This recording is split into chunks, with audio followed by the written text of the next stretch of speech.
So today I'll be talking about intermittent fasting particularly. And fasting itself is a very important concept in reversing chronic diseases. There are various forms of fasting. Today I'll just stick to intermittent fasting. So what exactly is fasting? So it is a voluntary abstinence from eating for a specific duration of time. So if we know all, it's not at all a new concept which is there, although it's become very popular now and it's accepted by conventional medicine or uh, accepted by the scientific community only recently. But it's always been in our societies. If you look at any religious cultural practices, everybody has fasting. Whether you take Hinduism or Christianity or Islam, there's always fasting, which is an integral part of the culture all over the world. But has an understanding of its significance scientifically, it's happened only in the last 10 to 20 years. And you Ramzan, if you see, it's a very clear example of intermittent fasting, which you have only a specific duration of time within which we need to eat, and then most part of the day we are not consuming anything. So this is basically intermittent fasting, and the most commonly practiced duration is 8 hours of eating window with 16 hours of fasting window. So how this resurgence of fasting happened in terms of metabolic diseases? We always thought diabetes was an incurable disease. So once you get diabetes, you end up escalating your medicines and then end up having some complications. But you can only delay the complications by some few years with medicines. That's what we thought. But when we started doing surgeries for obesity, like the bariatric surgery, where the structure of the stomach was changed, and we changed the pathway of the intestines, and we did a malabsorptive and a um, malabsorptive kind of surgeries, where the calorie intake and calorie absorption was really less. Then we noticed that patients, the intention of was to reverse morbid obesity for people who are weighing over 150 kgs, 200 kgs. But we also saw that all their other metabolic problems also came down. So their diabetes got reversed, their arthritis pain went away, their inflammatory signs were all lesser. So that's when in metabolic conditions, the fasting concept started making sense. So there are a lot of concepts and a lot of different chemical pathways through which fasting is helpful for us.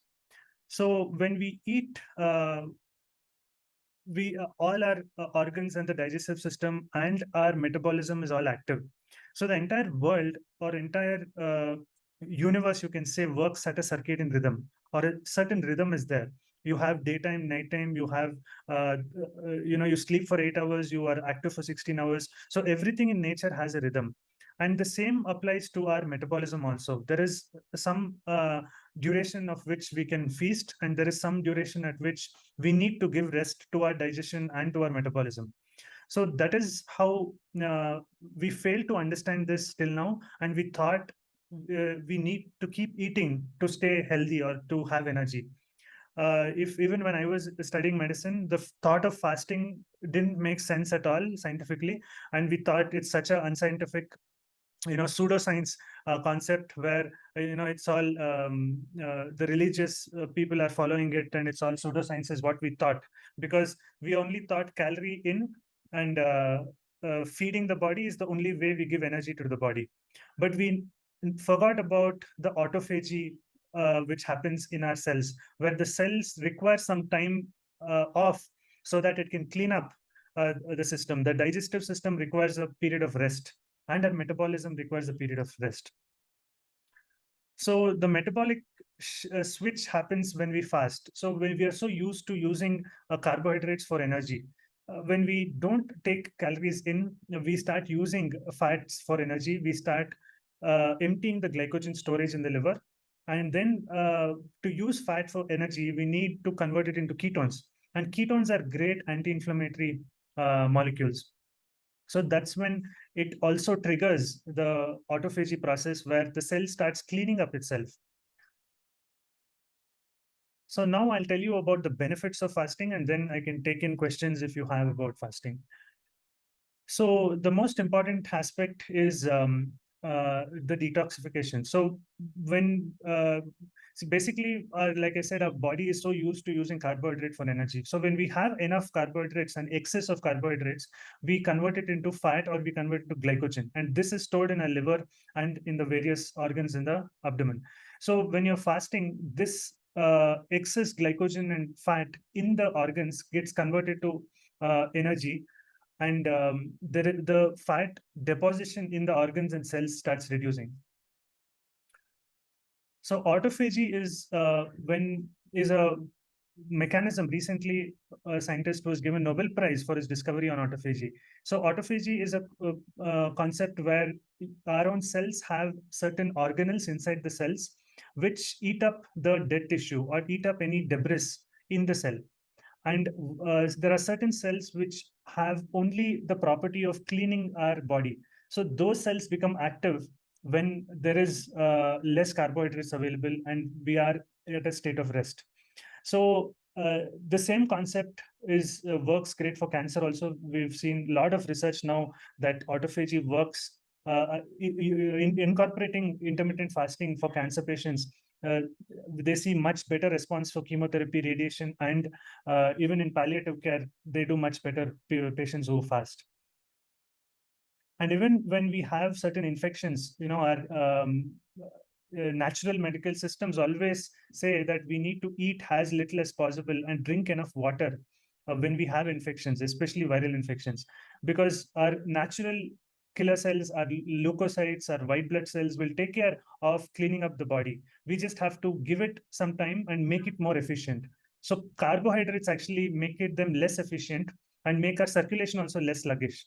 So when we are not having a lot of carbs in the blood, and when we flush the circulation system with enough liquids, then we are improving the circulation and enough opportunity for these cells to act. So the next, we all know how weight loss happens. The most important reason for this metabolic syndrome, which is happening in our world today, is the insulin. So we need to really shift our understanding of how we look at insulin resistance. So we've all seen that we've all read that type 2 diabetes is basically when the body becomes resistant to insulin, but still we treat insulin resistance with more insulin. So our body is already not responding to the insulin which is being secreted by pancreas, but we want to give more insulin so that further the blood glucose level is pushed into the cells. So when the problem is actually not less insulin, the problem is more glucose, and that glucose has to be converted to energy. And during the process of converting it to energy, there are a lot of micronutrients which are required. So these micronutrients are deficient, and glucose is in excess. So when you're fasting, you are using up all the stored glucose, excess glucose, and you're giving an opportunity for the mitochondria to start working. And there's nothing which works as well as fasting to reverse insulin resistance. And then we like I said, this we the nature itself has a circadian rhythm to it, and when you give optimal rest to the digestive system, you eat 3 hours before you fall asleep, then the melatonin secretion will get optimized. When you're fasting, the ghrelin, which is the hunger hormone, is actually increasing. So this ghrelin increases the REM sleep quality. So REM sleep, when the quality of REM sleep is good, then your sleep quality improves, you have better dreams, and you don't feel sluggish in the daytime. And also when, if you're eating until the time before you go asleep, then your melatonin secretion gets suppressed and your sleep quality also suppresses. So it's very important to optimize your sleep also. Now, coming to gut health, like I said, the gut also needs a rhythm, and there has to be periods of rest given to the intestines when we want it to recover. And we're constantly eating throughout the day, and there is no time for the natural systems in the gut to clean the residual food, to optimize the storage of enzymes. So what happens is all the enzymes are not only secreted when we eat. they are always secreted, especially the bile and the pancreatic enzymes, all keeps getting secreted throughout the day. And when we eat, it gets pushed into the intestines. So when we constantly keep eating, there's no time for the enzymes to replenish. There's no time for the residual food to pass out of the intestines. And that is why there is inflammation happening in the gut. And second thing is, when you give some rest with eating, the diversity of the bacteria improves. And then the postbiotic secretion with this diverse bacteria improves. And the postbiotic, which is the butyrate or the short chain fatty acid, is a very powerful anti-inflammatory molecule. So then the anti-inflammation and effect of fasting sets in. And next, coming to the brain. So the brain, 80% of the time feeds on the glucose, but uh, ketones are also a great brain food. And when you are always giving glucose for the brain to run, and you don't give ketones at all, then the brain mechanism also becomes sluggish. So when you're fasting and there is no glucose available, then because of lipolysis, more ketones are available in your bloodstream, and the ketones will improve the nerve health. It improves the autophagy inside the brain, and it also improves the nerve conduction to happen more optimally. So even for brain detoxification, fasting is very important. And there's no doubt about its benefit in heart health. Most of the diseases, how we categorize or look at it today, is actually the mechanism of our body protecting that. We look at heart block or atherosclerosis has the problem, but atherosclerosis is there's a reason why the body is causing atherosclerosis. The plaque formation is a protective mechanism against the endothelial or the blood vessel damage which is happening. So when we are fasting, we give enough time for the blood vessels to clean up the debris, to clean up the damage happened, and there is a chance for atherosclerosis to happen lesser when we give some duration for this autophagy to happen. Of course, anybody who has fasted will know that most of the time there is no decreased energy. If it's only when when you're trying to get used to the fasting, or when your body has some other problems not allowing you to fast, that is when you have energy low during fast. But when you fast the right way, it always makes you more energetic and more enthusiastic. So the next concept of why is the stem cell production, and this is why the scientist got a Nobel Prize for the discovery of autophagy. So when we give enough time where of fasting, we are telling the body that there is famine, and the body has to. We're putting a little stress on the body to survive. So then that is like a switch to the stem cells, and the regenerative cells get stimulated naturally, and they start functioning, which was still now in a dormant stage. So when you keep giving excess nutrients, excess calories to your body, your regenerative cells and the stem cells have become dormant.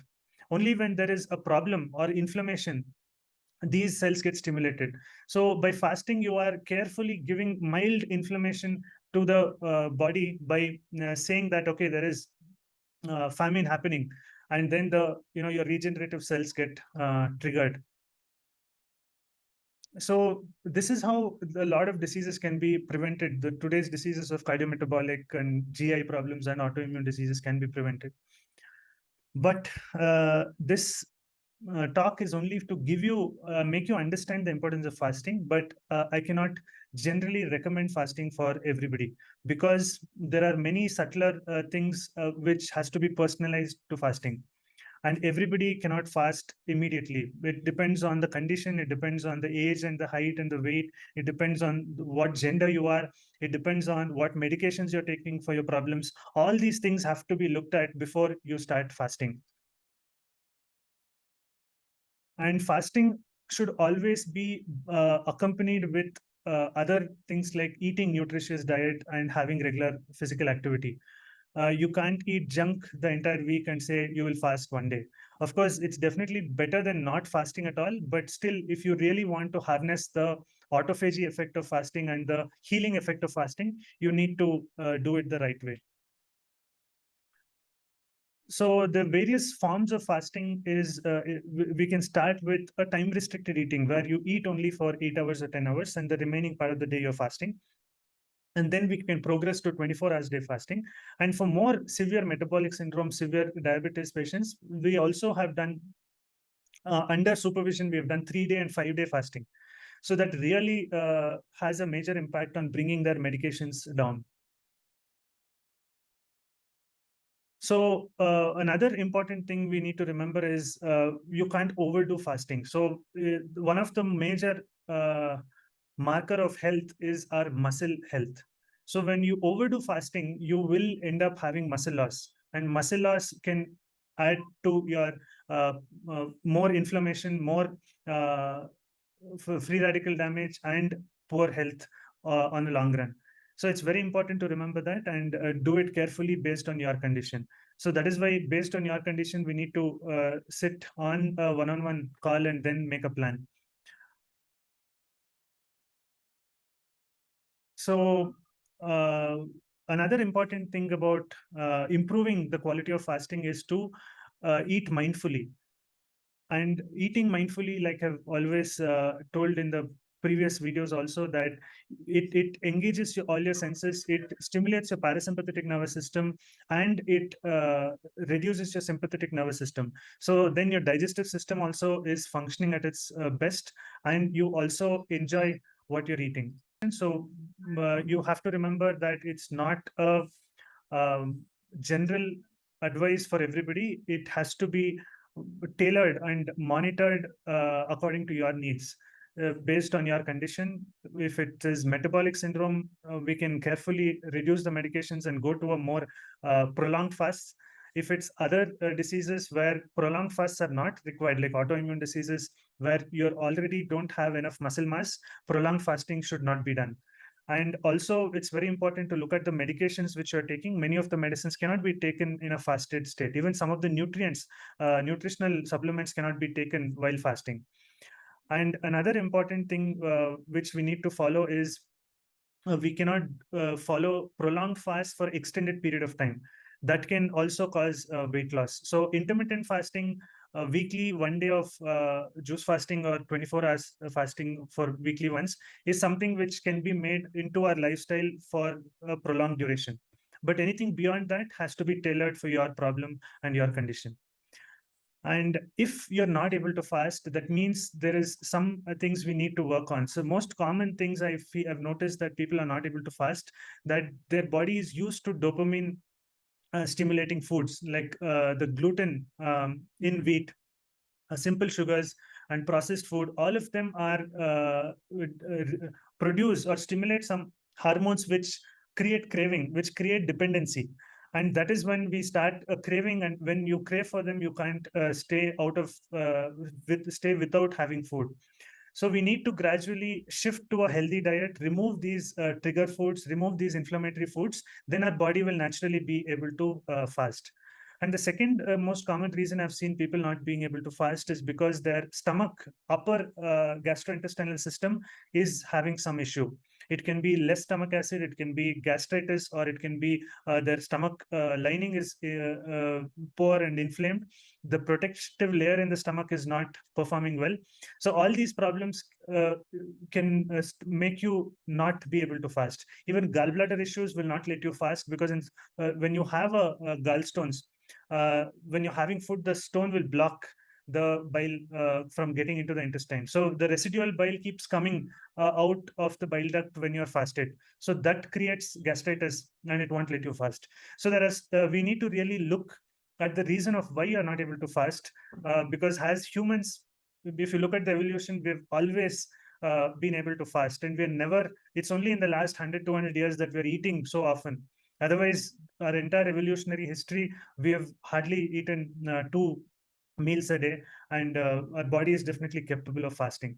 So we need to break that belief, and because as a culture, we have been taught that we need to eat 3 meals a day, 4 meals a day, and we're not. So our basic understanding and belief system will not allow us to fast. So that change in our thinking and the conviction that we can fast is the first step we need to make to be able to fast successfully. Thank you so much.